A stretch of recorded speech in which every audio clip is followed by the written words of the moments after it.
According to a lot of internet hot takes, millennials, or Gen Y, are responsible for the destruction of all kinds of industries, products, and cultural mainstays.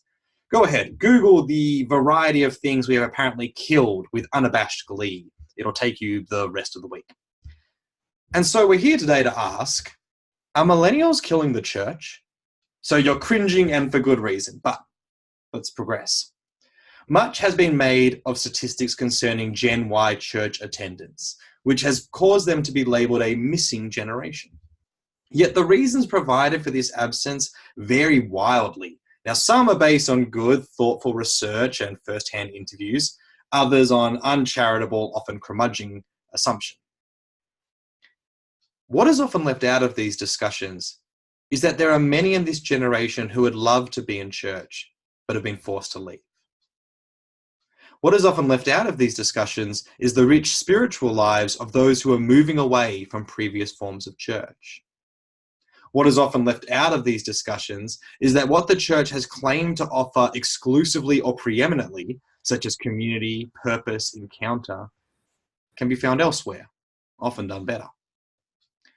What is often left out of these discussions is that there are lots of millennials in the church, leading and shaping it in fresh and faithful ways. So what is the church to do? What needs to be pruned and cultivated as a new generation steps to the foreground? What needs to die and be resurrected anew as the world enters the third decade of the third millennium after Christ? What does the church have to offer? What word might the church offer to the worn out and wounded in the postmodern, post-truth, post-Christendom 24-hour news cycle world? That seems like a lot to ask. But believe it or not, all that and more will be covered on today's special episode of Love, Rinse, Repeat, co-presented with Insights, the magazine of the Uniting Church in Australia's Synod of the New South Wales and ACT. My name is Liam Miller, and my guest today is the wonderful Laura Jean Truman, queer writer, itinerant chaplain, and drink slinger. Settle in. We're going to have a blast. Well, okay, I'll start that again. There you go. I'll get everyone relaxed by botching the second word. Yes. Yeah. Well, Laura Jean Truman, welcome to Love, Rinse, Repeat. Thank you so much for having me on. It is really nice to be here all the way across the world. Yes, and the Christmas tree is on behind you, so we're in the spirit, we're in the swing of things. You know, we can break off into carols at any moment, and it would be all understandable, except for those who listen to... Don't tempt me. It'll be great, except for those who listen to it 6 months later and are like, what's going on? So, as we get started, the listeners might not know you, might not be familiar with your work, so could you tell us a little about yourself, a little about your journey that led you to being on this podcast? Yeah. So I write on my website and for Pathos, mostly about things relating to religion and queer religion and justice and politics. And I've been doing that for a couple years now, and it happened by accident because I thought I was taking a break from ministry for a while because I went to seminary, went to Candler School of Theology at Emory, worked at a couple of churches, worked with a bunch of church plants. Turns out I'm not a church planter. It's its own particular skill set. I'm not a church planter. So I did that. And then I worked as a chaplain for a while over at a couple different hospitals in Atlanta. And while I was working as a chaplain in a retirement community, which was really, really fabulous, really good work there. It's more like working as a pastor than a chaplain because you're pastoring this long-term community. And while I was doing that with the plans to go on and pursue chaplaincy, and I encountered some problems in my denomination of the church that I'm currently at because I'm queer. So that was, I should have seen that coming. But in that moment, so I guess that was about 2.5 years ago, I had to make a decision about whether I would go pursue ordination in a church that would be affirming for LGBTQ people, and then pursue chaplaincy as a career, or if I would stay at this church as a parishioner and kind of abandon ministry. And I grew up kind of Pentecostal, so I felt very Holy Spirit led to stay at this church and abandon ministry, which seemed like the stupidest shit I had ever heard. So the process of making that decision was obviously like really fraught, really difficult. It felt like abandoning a lot of things. The amount of times I told Jesus, I have a master's degree. Like, what? I have a master's degree, Jesus. So that was a whole process. So I went back to the food industry to work at a bar. And while I was doing that, I started writing because I was bored, because I wasn't using any of my theological education. And I love it. I love it. And so that's what I'm doing as my ministry now. And it just feels, it just feels like a real gift, because I did not go hunting for this. I did not plan on this. So I just kind of got dropped in my lap because I'm gay. Yay! It beholds manifold gifts and opportunities. Isn't that wonderful? I know. Who would have thought being oppressed would lead to so many great things? And it has for so many, because I mean, your writings are being, read all over, and I'm sure being appreciated and touching hearts, all over the place in a much wider and more spread out context. So, in some roundabout way, a lot of people have benefited from, I guess, your boredom, and from the church not being great. So how, I guess, maybe has your move into tending bar and but still writing, still thinking about your writing as ministry, as work, how has that kind of shifted your view on like ministry? Because you kind of talked about, I abandoned ministry to do this, but what you're doing is how has it kind of begun to maybe reinform, reshape how you think of that kind of general umbrella term of ministry? Yeah, I mean, it has made it a lot smaller and a lot larger, I think, at the same time, because working in a bar can feel incredibly small sometimes, and I think a lot about how much those small interactions with people matter, like how how desperately they matter. I had a couple come in a while ago, a long time ago, and they were having some medical issues in the family, and they just were really, really sad and hurting and struggling. And we were joking about whether she should get Diet Coke or regular Coke. And I was telling, you should just get regular Coke. Like, this is not a day that you should deny yourself regular Coke. And we talked for a long time. And I remember just thinking about how these small interactions of kindness in our day add up to being able to survive. Like how like very, very small it is to be alive, and how that emphasis on the micro interactions we have with people matter way more than we think, because we're so busy trying to like expand the idea of what ministry is and make it larger and larger. But as it gets larger and we stop tending to these very small interactions of kindness and care and compassion, and then also like a largeness, thinking about something like Twitter, which I used to hate, and now I love so much that I need to take a Twitter sabbatical, because I'm like, you need to take a break from Twitter. Like, you are on it way too much. But how something that you say on Twitter can go around the world 7 times, and how bizarre that is, and how much responsibility that is, and how it can be such a small thing. You hold your phone in your hand and you say something reckless or something careful, and how so many people can instantly experience that. It's, I don't know, I think a lot about like how the smallness and the largeness just bump right up against each other, which is easy when your job is bringing, you know, old men PBRs at a market. No, but that's really that's great and insightful, and I'm just thinking about the Twitter thing and how quickly it can spread everywhere. It really makes the James teaching on the power of the tongue, like Oh yeah, really blows up in that one. I think it's big. Terrifying. It is terrifying. It is sometimes I mean, it can be a huge gift and a huge responsibility to be really careful with that.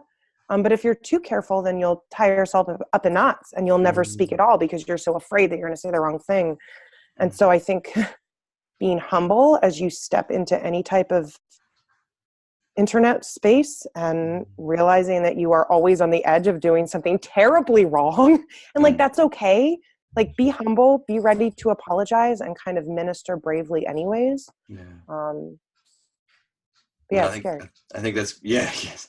And as you say, like with the situation in the bar, it's like, you know, you're just bumping into people's lives and all manner of things, right? People there to celebrate, people there to, you know, because something terrible has just happened, people there because they don't want to go home, people there because they can't go home. You know, like, you know, the amount of, you know, goodness and mess that you're just going to bump into. And you're right, in those small moments can have such impact, rather than maybe when people have kind of come to you, right. I want to speak to my minister, I want to speak to my chaplain, and I'm ready and resolved for that. Just the bumping in is such an interesting space to exist in. Yeah. Well, one last little question more about you. On your website, you kind of talk about your interest in monasticism, mysticism, and existentialism. What kind of spurred that, and how has that been taking shape over this last 2.5 years, as you say? Yeah. I got a philosophy undergrad degree, and I wrote my undergrad thesis on Dostoevsky and Nietzsche, and I compared theistic and atheistic existentialism because I love Dostoevsky. Like, I love Dostoevsky. He is so problematic. He is such a terrible problem in so many ways, but the way that he breaks down spirituality into the absurd, the fact that there are things that we just encounter that don't make sense, and so we fall forward in faith, like Kierkegaard, this idea that at a certain point our brains just can't take us any further.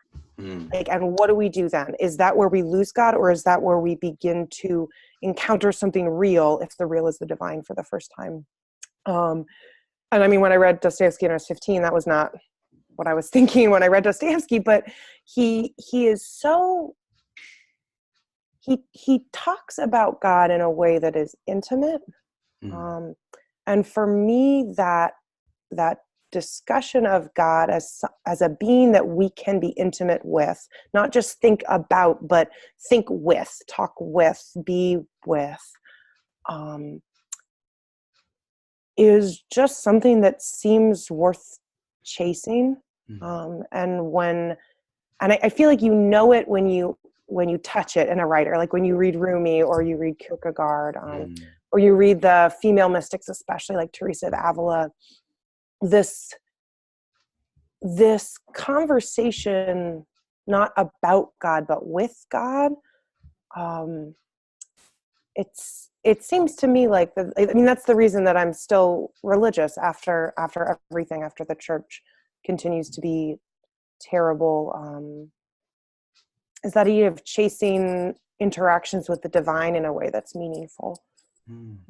Yeah, thank you for that. And I think that will come back around as we continue to discuss our main topic for today, which is, as I mentioned in the intro, this is a co-presented interview with Insights magazine. Thank you, Insights.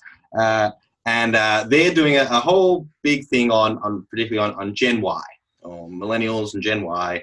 You know, from a different variety of perspectives and cross-culturally, and looking at the whole thing. And part of it is kind of coming out of that whole, like, oh, they're the missing generation. Or the generation kind of absent from the church. And I think, doing the work on that question on whether that's an accurate assumption, whether, like there's some statistics that would point to it, but also lots of real life experiences that point differently. So, but I thought maybe we could I'll just ask the question outright to you, and then we'll just see what happens. So why aren't Gen Y in the church? So, I mean, this is such a cheesy canned answer. I just feel like our generation does not like being sold to. And we know when we're being sold to. Like, we are savvy. We do not like marketing. We do not like things that are too shiny. I mean, how often an ad campaign can be like ripped apart all over the internet by like, oh my gosh, fellow kids, like you're trying too hard. Like, yeah. I think there is something that is so manipulative in modern evangelicalism in particular, that is trying to get numbers or trying to sell or trying to brand Christianity. And I mean, this is an incredibly simplistic answer, but I think our generation just is really attuned to authenticity and to people who care about things for real reasons because it matters to them. I think that's my general impression, but yeah. I mean, we can start getting into that. I think there's some really interesting stuff there. I was thinking about the advertising idea, and the thing that came to mind is the way advertising in a whole has kind of shifted, and that so many ads now are basically comedy sketches, and they just show the brand at the end. Because they're like, we're not advertising our brand. We're providing like funny content, and sometimes it is, a lot of times it's not, but like we're providing funny and often like absurdist Napoleon Dynamite-esque kind of thing. Yep. That's what we're doing. And then, there's the brand. And you're just meant to like have some positive association of like, because that is a kind of a push away from, we can't just sell directly. We have to give something else. I don't know. That was a connection. I think that's exactly it. That idea that like people know advertising has started to adapt to a generation that is advertising savvy, that has been sold to our whole life. Like we don't click pop-up ads, like the generations ahead of us clicked on pop-up ads, and we don't, because we know like, that's an ad. And so we automatically, you don't even see an ad if it's just an ad. So the ad needs to be something else. And I think, unfortunately, some of the churches that seem to be doing the best are the churches that have adapted to this advertising strategy. Like you think about very large mega churches. But I think particularly in how you see those churches treat LGBTQ people, you see this undercurrent of this inauthenticity that's trying to just sucker people in for the numbers or so. Yeah, and I think that leads to a good point that often, if you're going to have this conversation of why aren't Gen Y in the church, there needs to definitely be the acknowledgement that, well, a lot would like to be, but unallowed, or at least unallowed in the church that they would like to go to. Like that just needs to be said up front. And yes, it often comes in the churches that are very much like, everybody's welcome. And so, with that authenticity thing, we've seen the rise of movements like Church Clarity, which is much bigger in the US than it is here. In Australia, at least. You can change that. Yeah, there you go. People check it out. Find out more. Which is just all it is asking for is that level of clarity or that authenticity, that if you're going to believe something about women ministry or LGBTIQ affirmation of faithfulness and leadership in the church, then just say it. And at least maybe... But clarity is the opposite of advertising. Like the whole point of advertising is producing a really shiny product that will appeal to the widest group of people possible. People buy your product. You're selling your church. You're selling the brand Christianity, and you can't be really honest about your views if what you're doing is essentially advertising. I don't know, but I feel like I just said two contradictory things, which is that Gen Y won't be advertised to. And then I was like, and we will be advertised to, and it's working. Well, yeah. I don't know. It's the thing of it. It's a whole, it's going to be a messy thing naturally. And people are more than one thing. And, but yes, I think that's a really good point. So in this search for authenticity, I guess, where are you seeing then, or where have you yourself kind of sought, if this authenticity isn't being found in the church, where are people seeking it and where are people trying to find it, do you think? It's a really good question. I would love, actually, as I think about that, you are a chaplain with college students, yes? Yeah, a university here in Sydney, Macquarie University. Yeah. Yeah. How do you experience that as a college chaplain? Yeah, university chaplain. No, it's a really good question. And I think,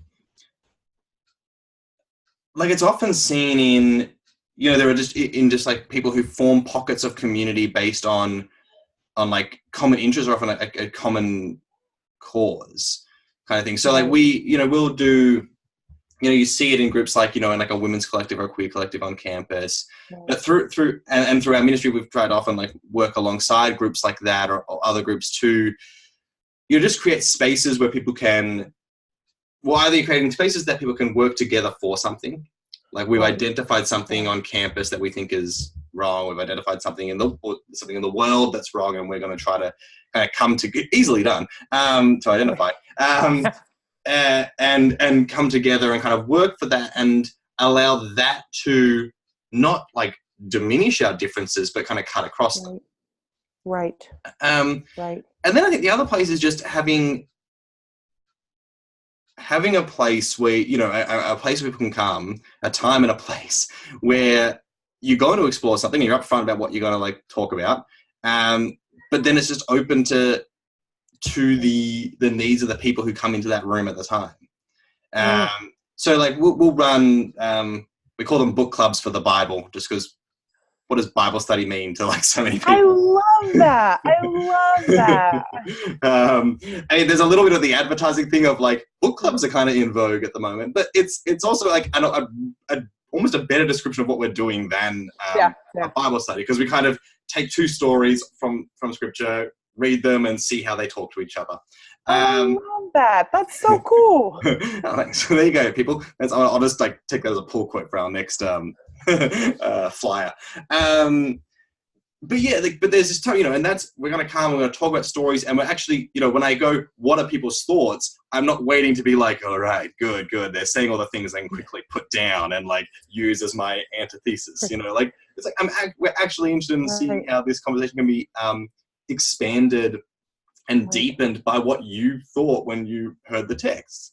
And like, there'll be times listening to listen and not listening to respond. Yeah. Like with like being agendaless, which I think is generally really hard for Christians to enter into relationships without agenda. Yeah. 100%. And there are times you're going to have to be like, you might bring some information to illuminate a question or illuminate someone's concern. Like, oh, I'm concerned with this. We're like, well, okay, let me give you some context and maybe that will help. But you can just be like, but maybe it won't. Maybe you'll still be like, all right, I hear the context, I still don't like it. It still doesn't sit with me. You're like, okay, cool. That's what we've had. Well, you're still in that case holding the freedom of the other. You're still holding them as autonomous and the best guide on their own life. And you say, well, I can come alongside you and offer help or offer tools, but then you're the one that gets to decide if you need them or not. And if you don't need them, that's fine, carry on. I think that's a radical act of trust too, because what you're trusting is that the Spirit is working in people, whether they use your expertise. Air quotes for me, not for you. I wasn't trying to denigrate you. You are very much an expert. But like to trust that God is at work in people's lives in ways that we can't see, and that they are autonomous in that journey, and that we aren't there to mold them in our image, but to be next to each other, to be with each other, Yeah, no, I think that's 100% a really great way of putting it. And then just being like open to what do people need to talk about today? Like what, is there something that's just like overriding the need to do the discussion that was planned, and just how do in that space then also like, okay, I am there paid and trained to care for the people there, but there's also so much caring that can happen within the group. and often better than I can provide, because friendships are better than care, like to some extent. And the students will be able to bemoan being a student much better than old man Liam. So that'll preach. There's a sermon in there from thinking about Jesus with the Gospel of John, the Last Supper, and says, I've called you friends, Like if God's self thought that the best way to interact with us was friendship, and not like friendship evangelism, but actually being the kind of leader who creates space for friendship among equals to flourish. Like that's incredibly valuable, 100%. And it is that, real friendship and not friendship, because there's such that friendship to evangelize people who are trying to be friends with people to get into a point, but as soon as they realize lost cause, that friendship goes. So it obviously wasn't a friendship.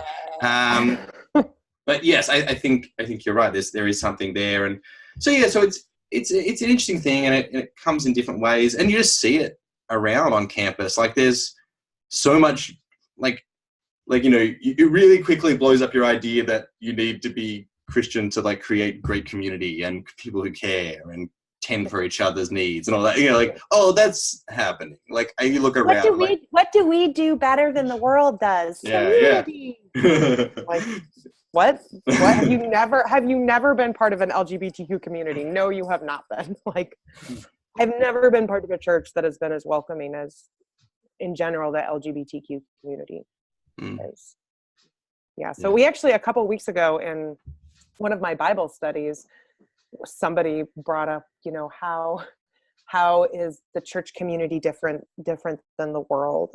And I try to keep my feistiness down to a 4 out of 10. But I was like, you know what? I can't even. The gays do the best community. The gays absolutely do the best community, because there's a necessity. There's a necessity to hold each other and hold each other's stories really well and carefully. And the church has there are just so few instances of churches holding people well and carefully, which is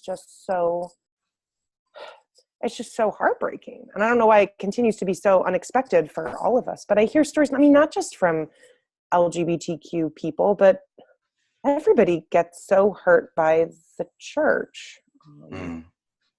So of course Gen Y is leaving the church. We're not holding people well.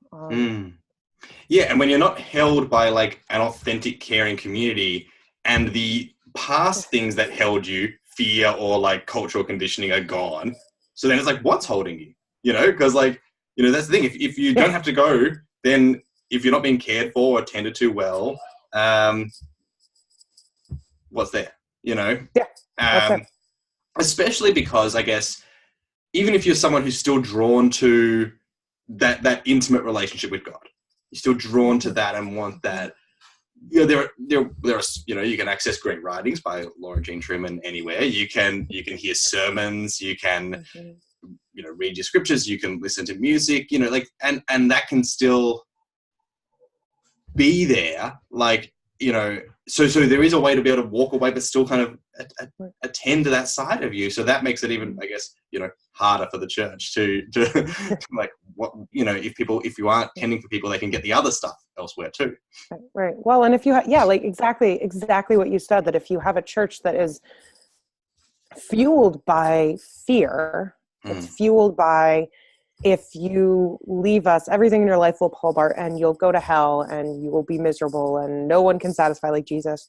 And so you live in fear and shame, and that's the reason you go to church. And then when you start to release that and you realize there was nothing in that church. Exactly. There was nothing in that church but fear and shame. Why would I go back to that? Why would I enter into that? I think that's also some failure. And we're talking primarily, I'm speaking from the tradition that I know, which is, fundamentalism, evangelicalism.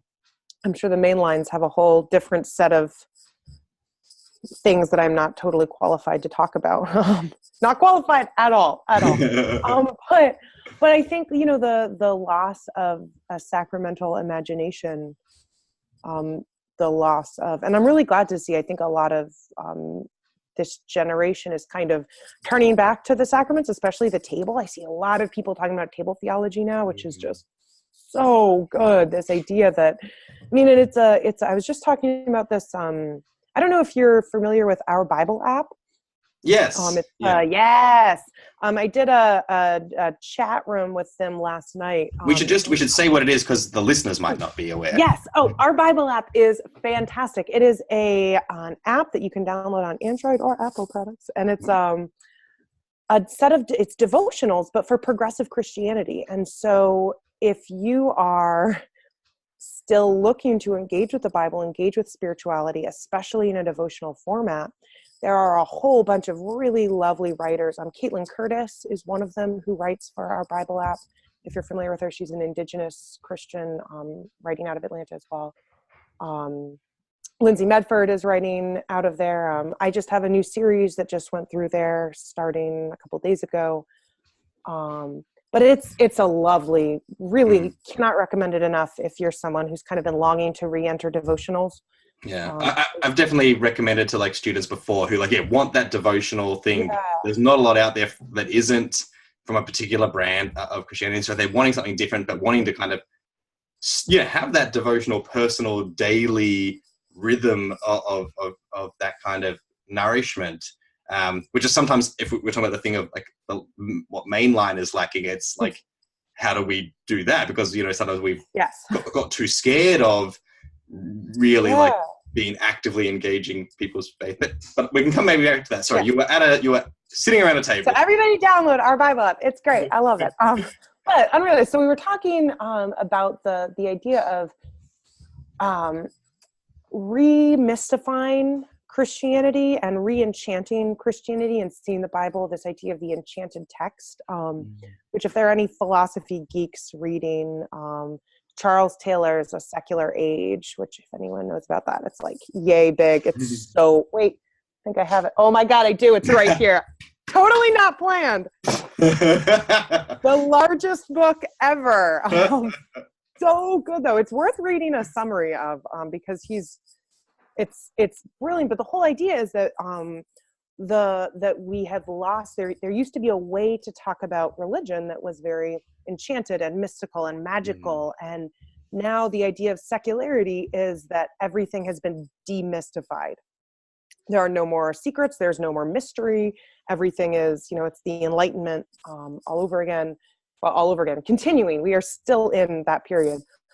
And so we can't go back to living in an age that is fully enchanted and accept those parameters of the world, but we can encounter things in Christianity as more enchanted, like Scripture being an enchanted text and the table being a place where this idea of sacred time and secular time come together in one moment, like history that is time happens at the same time as God's time.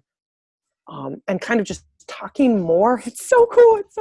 But talking more about that, because that is something that, to borrow from my fundamentalist past, that is something that the church has that the world doesn't have, is enchantment. We are sorely lacking enchantment, and Christianity is full of enchantment. And what does it mean to start being not afraid of that? Because we've been trying to pull out all these Enlightenment battles of, I don't know, the case for Christ. Here's 7 reasons why Jesus was, resurrected. You are speaking to my soul right now. Yes. So tired of those. I mean, I read so many books in high school to try to prove that by the rules of the scientific world, God existed. Instead of tapping into that spirituality that says there are things we do not understand and you can encounter it here at the table. I think that's so. When I was at an Easter service some years ago, there we go. That means no one can know which church I was at. And it was an Easter service, and it was all just about how it's not irrational to think that this happened. right? Like, it's not irrational to think that Jesus died like that and risen again. Here's a bunch of reasons why. And I'm like, it was boring and it misses the point. It is irrational. It is irrational. And like also that, okay, so here we go. Yeah. I think also this sense that, you know, like the emphasis on the literal reading of the Bible has to be literal. How dare you say the Bible isn't literal? All the Bible literally happened. Jesus rationally was resurrected. And it all operates under the assumption that anything that is a metaphor or a story, there's an implicit just before it. It is just a metaphor. It is just a story. It is just enchantment. Because we live in a world where there's science is up here and rationality is up here and the brain is the best. And then underneath, well, at least we have all these other nice things like story and metaphors and to say, well, where is your just? When I say there are stories in the Bible that did not literally happen, even I sometimes feel that it's just a story. No, the story is more. Enchantment is more, which is almost impossible to really believe in a secular age. It's nearly impossible to really truly believe that something enchanted could be more true than something literal. But I think that is a deep truth that we have lost post-Enlightenment. That's why we need the church. Yes, yeah, 100%. Because it's about, you know, awakening your imagination, like, you know, cultivating a kind of a Christian imagination so that you can see the world for its ills and see that there's a different kind of hope and a different kind of shameless plug. That is the title of my 10-day devotional series on our Bible app is Imagination. There we go. Hit it up, people. And I just think, you know, with the Gen Y question, because we're, especially in Australia, that generation is 2.5 generations removed from a Sunday school generation. So like any kind of concept of like biblical literacy is barely, you know, and thus the debates on like, is it rational to believe or that, it's just not, because they don't even know what you're talking about. It's not even like, it's not the thing that's in the air. So what is better to preach on Resurrection Sunday is God has said yes to everything Jesus did. You know, to this solidarity with the margins, to taking that to the cross, and you know, that God has said yes to that and no to empire. That God has said that even in the midst of all the despair and heartbreak and brokenness, there is hope for resurrection, and like, and that can stir our hearts today, and like, so stir people's hearts, and this is where that comes in. You can do that authentically. Because we can be worried that, is that like emotional manipulation? You're like, well, no, if the message is good news. If it's truth, things are, oh my gosh, this is my pet peeve about worship when people say that, because the difference between something that is manipulating and something that is actually moving is whether we're saying true things, whole, complete true things. And emotions, like experience and emotions is not necessarily being manipulated. You know, when you watch Schindler's List, and you weep like a baby because John Williams' score, like and the red dress, and you could say, oh, well, that music was so manipulative. Listen to when the violins came in at that. It's like, well, it's not manipulative to tap into what is human, which is our heart. It's not manipulative. And like, that is what we need. I mean, that's actually, what was it? Crystal, who runs our Bible app, just said the other day, data is not inviting. Like, data is not an invitation. We do not need more data about Jesus. Like, we need the experience of being invited, which is an emotional experience. Yeah, so good. So good. So I guess we're kind of already going into this conversation. We might have already touched on a lot of it, but I'll just offer it up to you, which is if the church needs to prune something and cultivate something in this season, particularly in mind of the coming generations, millennials, and then Gen Z coming up, what do you think it is? What are they pruning and what are they cultivating, to use some Jesus agricultural metaphorical language? Well, It's really easy for me to talk about what the church needs to fix because I am not being paid by the church. There's some blessing in getting to stand outside the city gates and yell and do like prophetic, weirdo ministry. But I always feel like a little guilty being like, here's what the church can fix when I'm not actually being paid by the church. So, does the church need to prove and cultivate? I think what we talked about, this idea of cultivating a more enchanted vision of Christianity, not being afraid of that. Honestly, I think the church needs to do some serious soul searching about, and I don't know, I think this is more specific to the American church. I'm not really sure if this translates, but about the way that, pastors are very impeded by their pocketbook, by their rent, by the mortgage of the church, by keeping this ministry sustaining. I think there is a lot of really good prayer and work being done, and more can be done around, doing bivocational ministry, having church in places that are a little less traditional in order to give the pastors more freedom to be more honest, to speak more prophetically, because there are just so many pastors who are not able to preach or pastor the way that they feel called to because they're afraid of losing their building or, their rent. And I don't want to shame those pastors because those are legitimate fears. And the problem is the system has put them in a place where they're forced to confront that. But I think tweaking that system in some way could be really powerful. I just read an article, I think it might have been on Sojourners recently, about a church that meets in a parking lot. And then they pay off, like they pay for their rent with letting people park there during the week. And so the church itself the pastor doesn't need money from the congregants in order to survive. So just ways to do that, I think, could be really freeing for pastors. So I guess that's the cultivate and the prune at the same time. And I mean, honestly, like I have felt it has felt like a grace and a gift to be able to do the writing that I do, and to know that I don't have, I can sincerely pray through what I feel like needs to be said or I'm called to say and write, and to know that then I go to work at the bar and I don't have to worry about what I say being tied up in whether I'm going to be able to eat. Yeah, no, that's really insightful.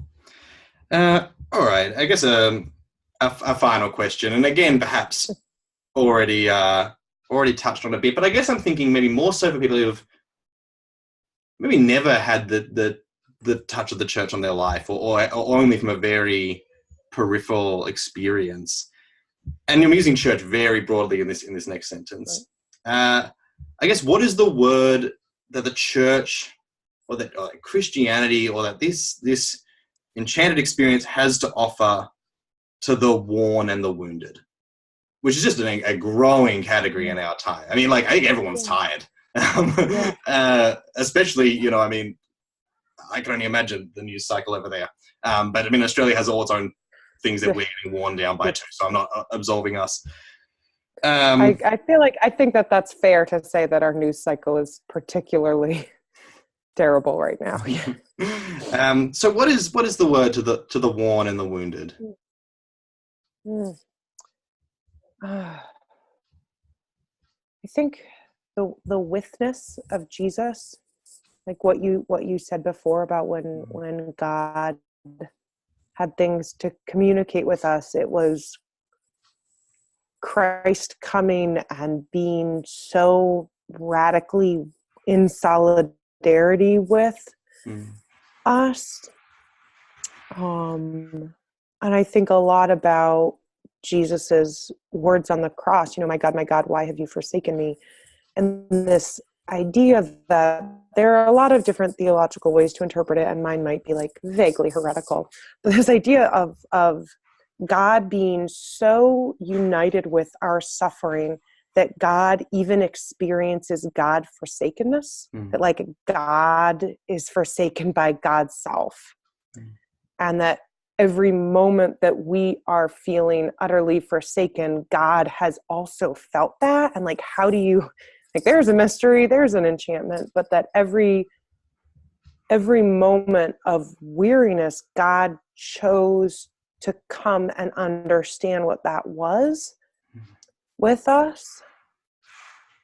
And that for me is like, that changes how you pray when you feel that deeply, because then instead of trying to explain yourself to God, like trying to communicate how you feel to God, you're uniting with God. Like God already is there. God already knows that. God is broken for you before you even are able to say, I am so weary. God is like, I am weary with you right now. And that is immensely comforting. Yeah. And what a message going into Christmas, right? Where it all begins. You're frozen a little bit. Oh, okay, that's all right. Nope, there you are. Hello. I just said, what a message that is going into Christmas. Yeah. So I think we've given people lots to ponder here today, which is good. Thank you for that. Laura Jean Truman, how can people connect with you, check out your writing, support you, keep the lights on in there? Keep the lights on. Yes. So I'm my website is pretty easy to find. It's laurajeantruman.com, and all of my social media is the same, Laura Jean Truman. I'm on Instagram, I'm on Twitter. And you can connect up to my writing at Patheos via my website as well. I'm over on the General Christian. Every week I write about the Bible on Patheos, which is really fun. And I also do have a Patreon that if you're interested in supporting me financially, I do have small gifts that I give, which mostly is a bi-weekly newsletter where I review movies mostly. Nice. If you'd like to support me there, you can find that all on my website as well. Great. Well, thank you very much. And thank you all for tuning in. We'll see you around the traps. Thanks, Laura Jean. You're welcome.